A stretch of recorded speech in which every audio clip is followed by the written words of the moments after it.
वज़ीर-ए-आज़म आज़ाद कश्मीर सरदार तनवीर इलियास खान ने कहा है कि आज़ाद कश्मीर को फलाही रियासत बनाएंगे। आज़ाद कश्मीर की आवाम की खिदमत हमारा एजेंडा है। अवामी हकूक पर कोई समझौता नहीं करेंगे। हुकूमत की खामियों की निशानदही के लिए मुस्बत तनकीद और तनकीद बराए इस्लाह की हौसला अफजाई करेंगे। कश्मीरी सहाफ़ियों के लिए रावलपिंडी इस्लामाबाद में हाउसिंग सोसाइटी बनाएंगे, जबकि उन्होंने कश्मीर जर्नलिस्ट फोरम के लिए 50 लाख रुपए ग्रांट और उम्रे के 10 टिकट और वफात पा जाने वाले मेम्बरान के खानदान के लिए 3-3 लाख रुपए का ऐलान किया। कश्मीर जर्नलिस्ट फोरम की नौ मुंतखब बॉडी की तकरीब हल्फबरदारी से खिताब कर रहे थे। इस मौके पर फोरम के सदर खावर नवाज राजा, साबिक सदर जाहिद अब्बासी, सेक्रेटरी फोरम सरदार अकील अंजुम ने भी खिताब किया। वज़ीर-ए-आज़म आज़ाद हुकूमत रियासत जम्मू व कश्मीर सरदार तनवीर इलियास खान कश्मीर हाउस इस्लामाबाद में कश्मीर जर्नलिस्ट फोरम की तकरीब की खिलफतदारी से बतौर मेहमान खसूसी खिताब कर रहे थे। वज़ीर-ए-आज़म का खिताब आमद पर शुरका की जानिब से वालिहाना इस्तकबाल किया गया। वज़ीर-ए-आज़म ने कश्मीर जर्नलिस्ट फोरम के नौ मुंतखब मेंबरान से हल्फ लिया। कश्मीर जर्नलिस्ट फोरम रावलपिंडी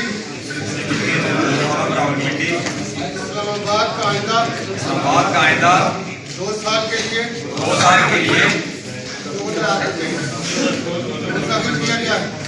किया गया है।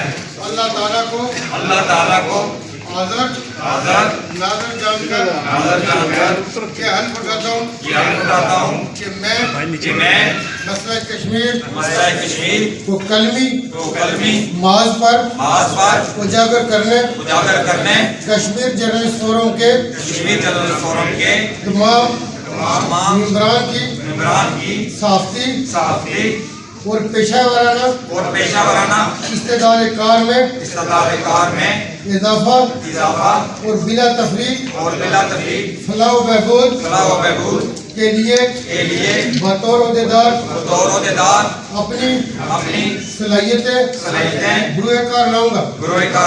तकरीर से खिताब करते हुए उन्होंने कहा कि सहाफ़ती शोबे से मुझे ज़ाती दिलचस्पी है। सहाफ़ियों के जुमला मसाइल से आगाह हूँ। सहाफ़ी नामसाइद हालात के बावजूद अपनी पेशावराना जिम्मेदारी बखूबी सर अंजाम दे रहे हैं। कश्मीर जर्नलिस्ट फोरम ने अच्छी जदोजहद की। तहरीक आज़ादी कश्मीर, आज़ाद कश्मीर की सियासत और अवामी मसाइल को उजागर करने में सहाफ़ियों का अहम किरदार है। वज़ीर-ए-आज़म ने तकरीब से खिताब करते हुए कहा कि आज़ाद कश्मीर की सियासत में आने का वाहिद मकसद अपनी रियासत की तकदीर बदलना है। हमारी हुकूमत ने तमाम तर मुखालफत के बावजूद बल्दियाती इलेक्शन का इनेकाद मुमकिन बनाया, जो लोगों का हक था। वज़ीर-ए-आज़म आज़ाद कश्मीर ने कहा कि हमारी हुकूमत ने मुख्तसर मुद्दत में रियासती अवाम की फलाह बहबूद और तमीर व तरक्की के लिए अहम इकदाम किए। जहेज फंड्स और ज़कात फंड्स में तारीखी इजाफा किया। अब सार गर्दीजी, इस्लामाबाद।